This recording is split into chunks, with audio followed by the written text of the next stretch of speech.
and welcome in. This is my first video, so if you're here watching, then thank you so much. Today I am going to do like a little planner lineup for 2026. I've got 4 planners this year. 3 of them I will show, but my Hobonichi Weeks will be staying under wraps. In this I will be mainly using it for social media statistics, anything that I plan on putting on social media, YouTube videos, YouTube video ideas, nice comments that I get from people I might record in here as well. So that one won't be shown on camera.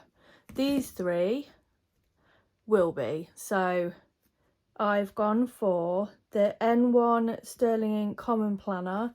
I went for the compact version because there are quite a lot of blank pages, and you know, I think realistically for me this is going to be plenty. So I've gone for something that's slightly bigger than the Hobonichi Weeks, because I want to use this for like a media record. Any books I read, films I watch, series, anything notable on YouTube that I might watch, games that I play, all of the notes and all of the information will go in here.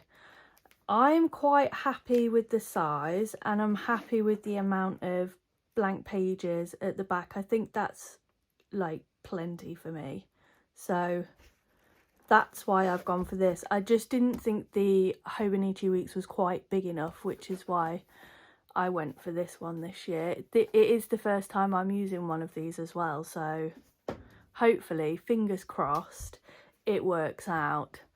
The next 2 planners are both Hemlock and Oak planners. Again, never used Hemlock and Oak, not even heard of them until, I don't know, like August this year. So I took the plunge and thought, okay, I want to get out of the Hobonichi Cousin. What can I do instead? The paper wasn't working out for me in the Hobonichi Cousin. I'm a fountain pen user and the paper was just so unpredictable. I couldn't deal with it anymore. So I've gone for one of their planners, which is their thicker paper. I think it's 120 GSM, and I've gone for another planner which is brand new, and that's 70 GSM. It feels like silk. They do say that it's fountain pen friendly, so let's hope it works out better than, you know, the Cousin did this year, because that was a flop. I am going to talk about my health planner first. This will literally contain everything health. I do have a condition that requires me to track extensively, so I have lots of external triggers and food triggers, which means I need to keep track of them so I know what to avoid in the future, to make me feel better basically. So all of my things like sleep and my heart rate, not my heart rate all throughout the day, but my highest and lowest, that type of thing. Anything that my Apple Watch records will go in here, along with my symptoms, my triggers, everything I eat and drink that day will all be in this planner. So I will record my food intake on one side and my symptoms and medication on the other side. This is like a 1-week dashboard, which suits me so much. I did trial it in a bullet journal for a few weeks and it really worked out for me, so I am hopeful. On the monthly, it will just be an overview of the month, so it'll be a snapshot of everything. I'm going to try and compile it as small as possible without it being unlegible and I need it to function so that I can see as soon as I turn to that page, okay, this was a problem, that was a problem, or I didn't sleep very well for a week, what happened that week? So hopefully I will achieve what I want from this planner. Now, I'm not sure how I will use the overview pages in this, but I do need to set health goals. So I will be using the goals at the front, and the pages like the daily frame I may use, maybe not right away, but you know, the habit cultivation, I will probably use that. Like I say, the goal setting I'll probably use. I'm not really going to be using this for kind of mental health type things. It's more physical health I'll use this planner for. So I don't know how I'm going to incorporate the front pages into what I need it for, but you know, I'm sure I'll manage and get there. Love it. Feels great. Paper feels great. Can't wait to get in it. I've also gone for the Hemlock Oak Weekly and Daily. Now, this is 70 GSM paper, which is fine. You know, it's thicker than the Hobonichi cousin, so hopefully it holds up a lot nicer than their paper in regards to fountain pens and more of heavy flow pens. I do love the layout in this. I got the undated because the layout in the dated version is different, where you get a monthly overview, you get the corresponding vertical weeks, and then you get the daily pages. So everything you need for 1 month is kind of in one block.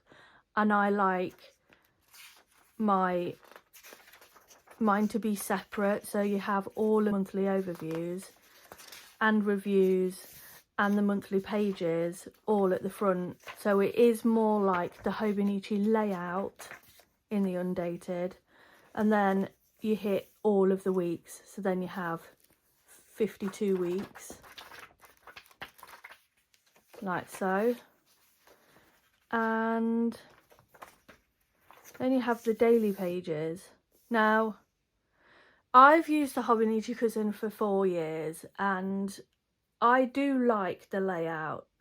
I use the main bit for journaling. I cancel out the schedule at the side and just use it as like a to-do list, or I'll use it as a more of a running to-do list or an inbox.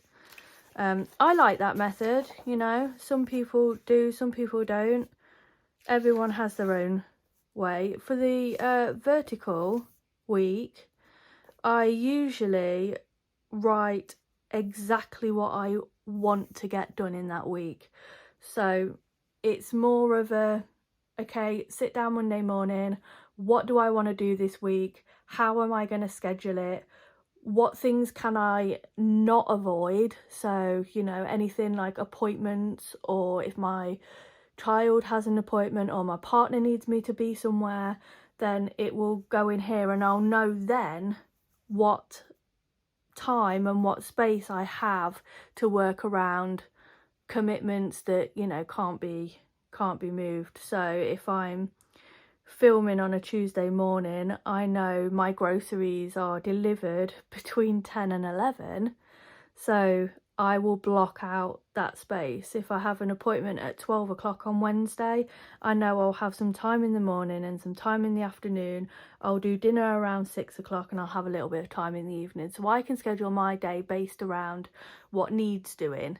And that works for me. Sometimes it doesn't pan out the way I've planned it, but the method I use means things can get transferred and it doesn't look too messy. So that's what works for me. I did consider using it as like memory planning this year, but I honestly don't think I will keep up with it. So I'm just going to stick to what I know.